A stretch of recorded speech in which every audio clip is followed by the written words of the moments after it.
Do not touch that shovel. The voice didn't sound like the man I had known for a decade. It was low, guttural, and vibrating with a hostility that froze the blood in my veins. I stood there, halfway across the lawn, my hands raised in a gesture of peace that felt suddenly pathetic. He wasn't looking at me. He was staring at the fresh mound of earth disturbed by the steel blade. "Get out," he whispered. "Get out of my yard, Arthur." To understand why my hands are shaking as I type this, you have to understand who Mr. Elias was before last Tuesday. We live in one of those neighborhoods where silence is a currency. We buy privacy with tall fences and polite nods, but we don't ask questions. 5 years ago, that silence was broken by the sound of sirens. Mr. Elias, a retired accountant with a posture that always seemed apologetic, knocked on every door on our street. He was holding a stack of flyers. His 14-year-old son, Julian, was gone. It was a tragedy that hollowed out the neighborhood. We all felt it, that heavy, wet blanket of sympathy. My wife and I brought casseroles. We offered to drive around and look. We did what decent people do when the unimaginable happens. But as weeks turned into months and months into years, the flyers faded in the sun and eventually disappeared. The police stopped coming. The news vans moved on to the next disaster. We assumed, in the quiet conversations we had over dinner, that the Elias family had accepted the unacceptable. Julian was gone. They never held a funeral, but the house itself seemed to mourn. The blinds stayed drawn.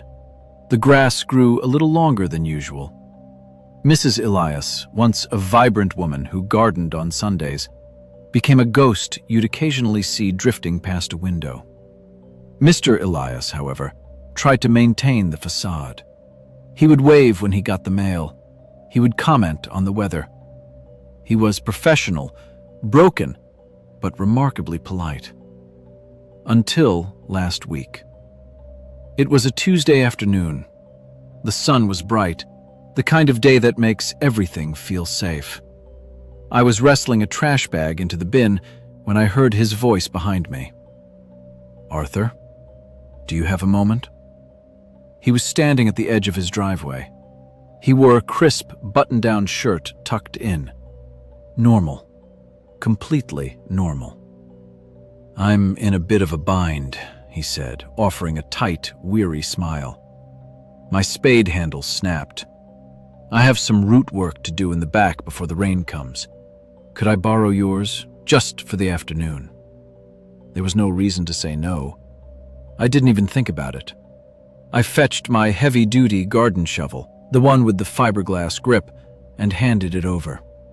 He thanked me, excessively, I thought, and vanished behind his fence. Everything was fine. An hour later, I was upstairs in the guest bedroom. I was looking for a book I'd misplaced, and I happened to glance out the window. It offers a direct, unobstructed view into the Elias backyard. He was digging, but he wasn't working on roots. He was in the center of the lawn, a spot that had been perfectly manicured grass just that morning. He was waist-deep in the earth. He is a man pushing 60, and I could see the sweat darkening the back of his shirt. He was heaving the dirt over his shoulder with a frantic, desperate energy that didn't match the calm man who had asked for the tool. He stumbled. He leaned against the dirt wall of the hole, chest heaving. A rational neighbor stays inside. A rational neighbor minds his own business. But I saw an old man pushing himself toward a heart attack. I thought I was doing the right thing. I went downstairs. I grabbed my spare shovel. I walked across the lawn. The air smelled of freshly turned soil and something else, something copper and sharp. "Mr. Elias? I saw you struggling. Thought I'd give you a hand." That brings us back to the moment the world tilted. When he heard my voice, he didn't just turn, he snapped. He scrambled out of the hole with an agility that shouldn't have been possible for his age. He stood between me and the excavation, his chest heaving, his eyes wide and showing too much white. He looked at the shovel in my hand like it was a weapon. "No," he said. "It's okay," I stammered, my instinct to comfort him warring with the sudden, sharp spike of adrenaline in my gut. "I just wanted to help you finish up." "I will not allow you to use that here," he said. His voice dropped an octave. It wasn't angry, it was authoritative. Cold. "Go back to your house. Now." He pointed a shaking finger at the gate. I didn't argue. The atmosphere had shifted from awkward to dangerous in the span of 10 seconds. The birds had stopped singing. The only sound was his ragged breathing. I turned and walked away. My skin prickled, the sensation of eyes boring into the back of my neck making every step feel like walking through water. I went inside and locked the back door.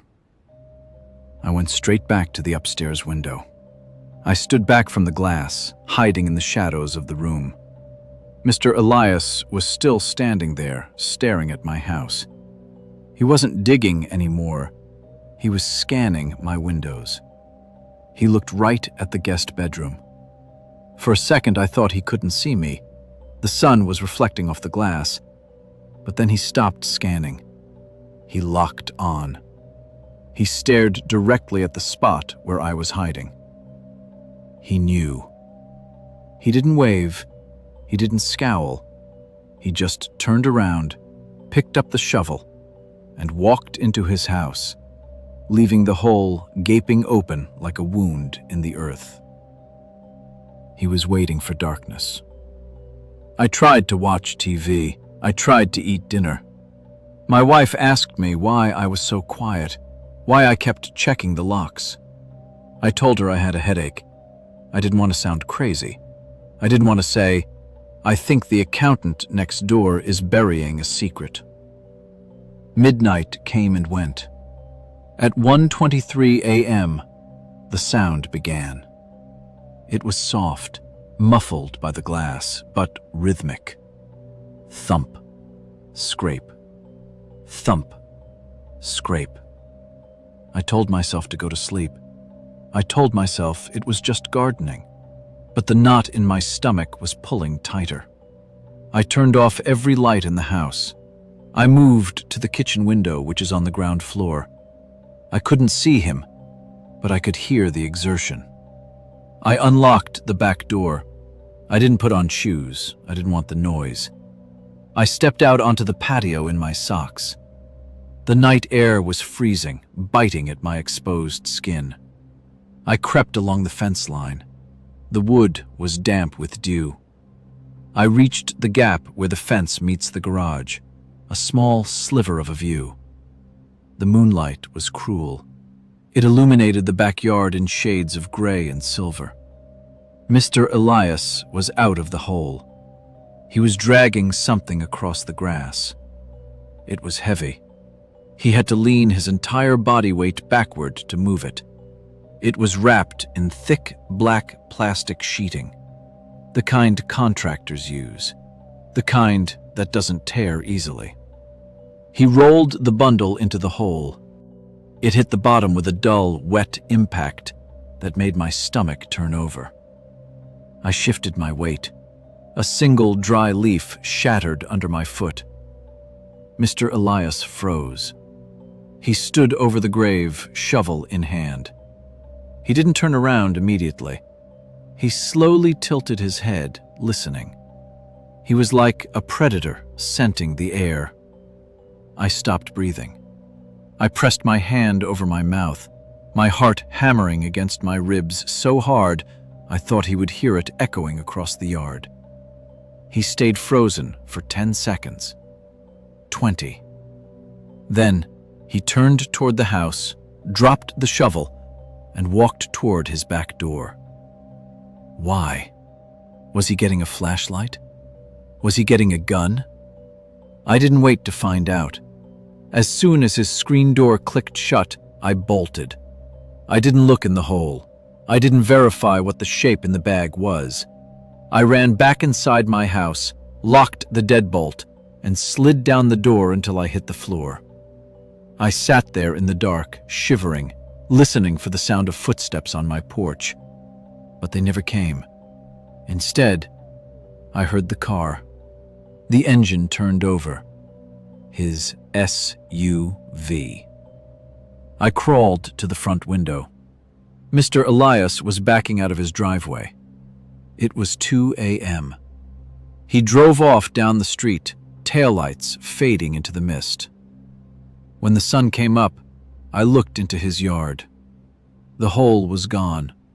The earth was packed down smooth, covered with a layer of mulch that hadn't been there the day before. That was 3 days ago. Mr. Elias returned the next morning. His car is parked on the street now, not in the driveway. The shovel, my shovel, is still in his possession. I am not going to ask for it back. I haven't told the police. What would I say? My neighbor buried a bag of trash in the middle of the night and then moved it? They would laugh. They would ask for proof. But I know the shape of a human body. I know how heavy it is. And I remember the flyers. I remember a 14-year-old boy who vanished into thin air. I wonder if he ever really left that house. I wonder if, for 5 years, he was right there under the floorboards until the soil in the backyard was ready. But that's not the worst part. The worst part happened this morning. I was drinking coffee, trying to normalize my life. I looked out the kitchen window toward the Elias house. Mr. Elias was standing in his living room. He wasn't watching TV. He wasn't reading. He was standing 3 feet back from the window, deep in the gloom of his house, staring directly into my kitchen. He wasn't blinking. When our eyes met, he didn't look away. He didn't wave.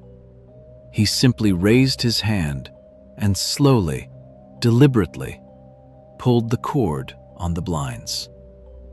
He knows I saw him. He knows I know.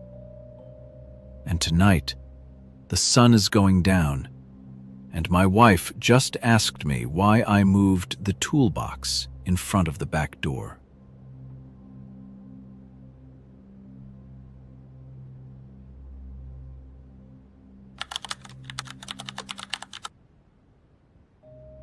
I woke up to the feeling of cold steel pressing against the base of my skull. Not a pillow, not a hand.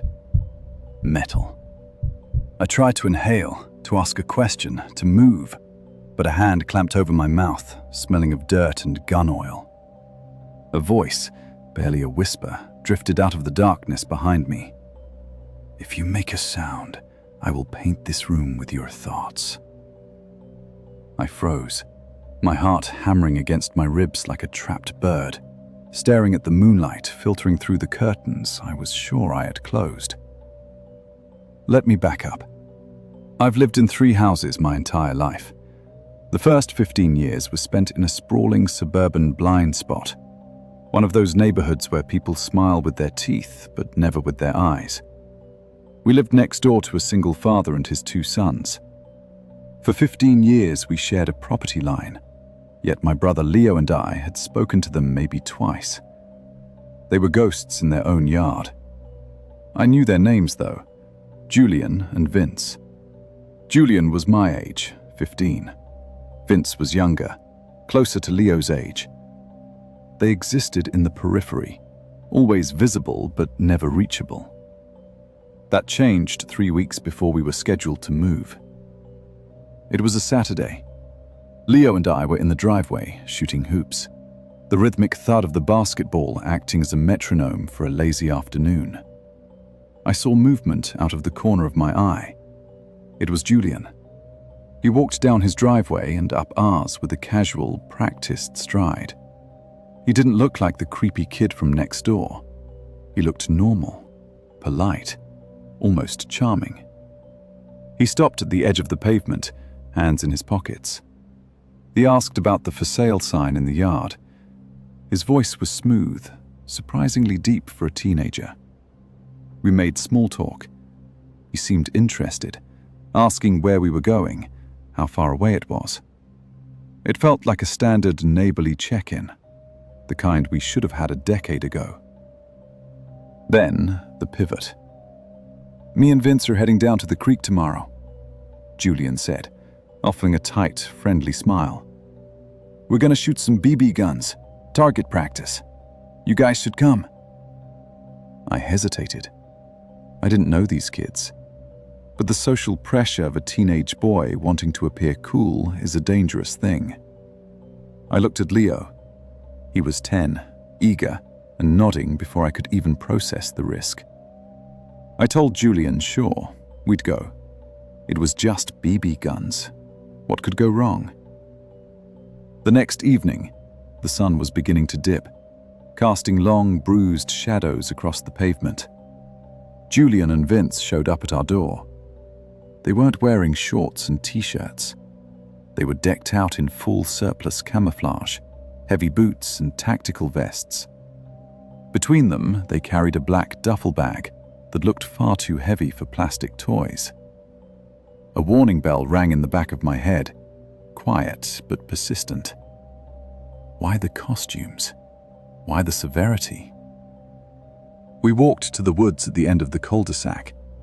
The silence was suffocating. Usually, kids brag, they joke, they push each other. Julian and Vince marched. They moved with a military precision that made my skin prickle. Leo looked at me, his eyes wide, sensing the shift in atmosphere. I gave him a look that said, "Just hold on, we'll leave soon." We reached the riverbank, a secluded spot where the trees grew thick and the water ran black and fast. Julian dropped the duffel bag.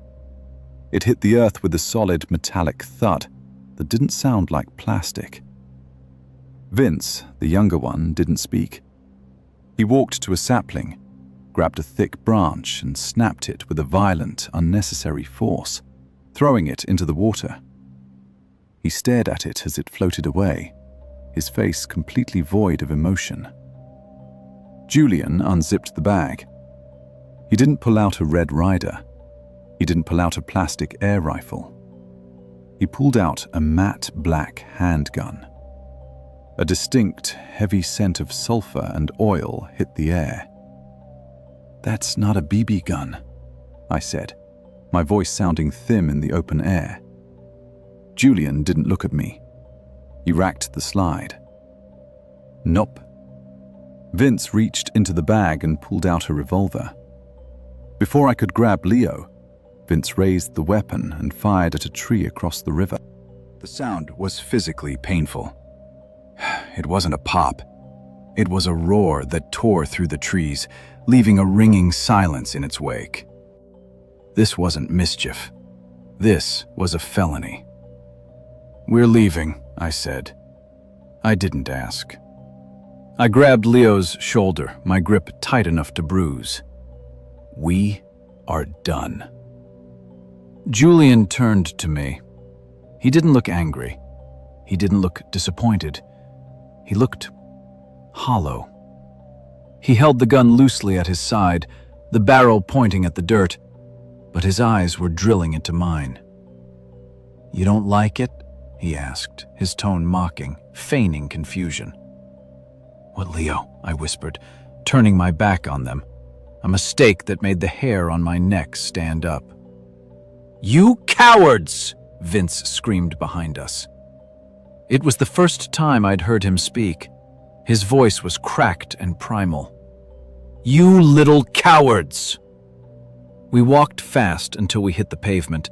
Then we ran. We got inside, locked the door, and sat at the dinner table with our parents, our hands shaking under the table. We said nothing about the guns. We just said they were weird. Why didn't I tell my parents? Because at 15, you think you can handle things. You think snitching makes it worse. I was wrong. That night, I went to sleep with my window open to catch the summer breeze. I fell into a fitful, restless sleep. Then came the cold. I woke up to the breeze, but it was stronger now. And then, the pressure on my skull, the hand over my mouth. "Shh," Julian whispered, his lips inches from my ear. "Don't move." I could feel the hard circle of the barrel against the back of my head. I could hear his breathing, slow, steady, calm. He wasn't out of breath from climbing the trellis. He was comfortable. "If you tell your dad," he whispered, his voice smooth like honey over gravel. "If you tell the cops, I will come back. And I won't just hurt you. I'll start with your brother." Tears leaked out of my eyes, hot and stinging, soaking into the pillow. I nodded as best I could under his grip. "Good," he said. He tapped the gun against my skull twice, tap, tap, like he was knocking on a door. Then the weight lifted. I heard the scuff of a boot on the sill, and he was gone. I didn't sleep for the next 3 weeks. I spent every night sitting on the floor of my room, back against the wall, watching the window. They knew I was watching. The harassment became a game. 4 days before the move, I was lying in bed staring at the ceiling when a crash shattered the silence. A rock the size of a baseball bounced across my carpet. I scrambled up, heart seizing, and looked out the broken pane. Down on the lawn, illuminated by the pale yellow street lamp, stood Julian and Vince. They weren't hiding. Julian raised his arm. He was holding the gun. He pointed it straight up at my face. I threw myself to the floor, covering my head, waiting for the sound, waiting for the tearing of wood and flesh. Instead, I heard laughter. "Bang!" Julian yelled from the yard. "Bang, bang!" They laughed, a wet, hysterical sound that echoed off the siding of the house. They were enjoying the terror. They were feeding on it. The next morning, we packed the last of the boxes. I walked past their house one last time to get to our car. The curtains in their living room twitched. I saw a silhouette standing there, just watching. No wave, no goodbye. Just a dark shape observing its prey escaping the trap. As we drove away, leaving that neighborhood forever, I didn't feel relief. I felt marked.